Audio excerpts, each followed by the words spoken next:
If you've ever had any sort of CQB training, you've probably heard the expression that bullets follow walls, and it's a true statement, often repeated, not often fully understood. So let's talk about that today.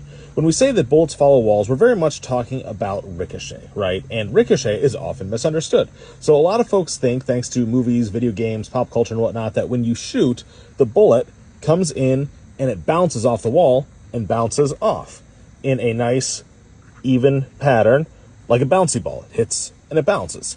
And that is just simply not true, because bullets are made of lead and copper. These are very soft metals. So when they're moving at very high speeds and hit a wall that is usually hard, like in this case, let's assume it's a concrete wall, it will deform and turn it into a massive ball of messy, spall, lead thing, just shredded metal, and it is going to ricochet, not out, but it's going to move more like a hacky sack, where it hits, deforms, and tumbles along, and it moves in a much shallower angle along the face of the wall. And that is why we say that bullets follow walls, because if bullets hit anywhere along that wall with a steep enough angle, then we're going to actually see a bounce, and it's going to tumble along the wall.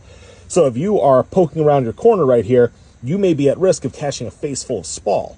A way to mitigate that is to back off a little bit, so that, as you get farther away from the wall, that angle opens up and you have a little bit more protection.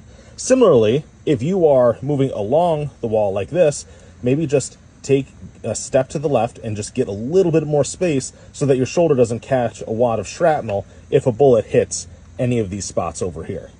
Now, naturally, if the bullet hits a window like we got here, it's probably just going to punch right through.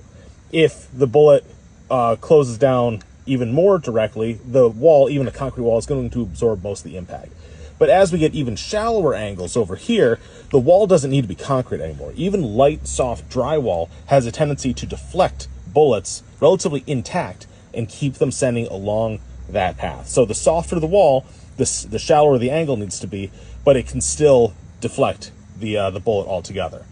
Now, another thing to keep in mind with this is that vehicles tend to be on roads, and roads are typically asphalt. It doesn't need to just be a wall.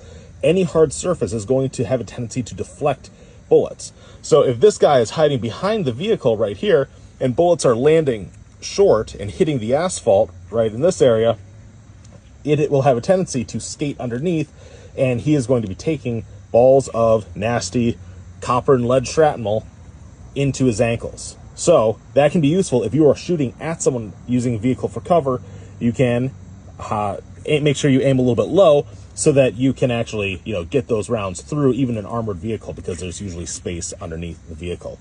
Similarly, for him, if he wants to prevent getting his ankles shot out, he can hide behind the wheel wells, and that'll provide a little bit extra protection, so that if bullets end up hitting short, they will be absorbed mostly by the meaty stuff in the tires and axles and stuff, rather than going straight through and hitting him on the other side.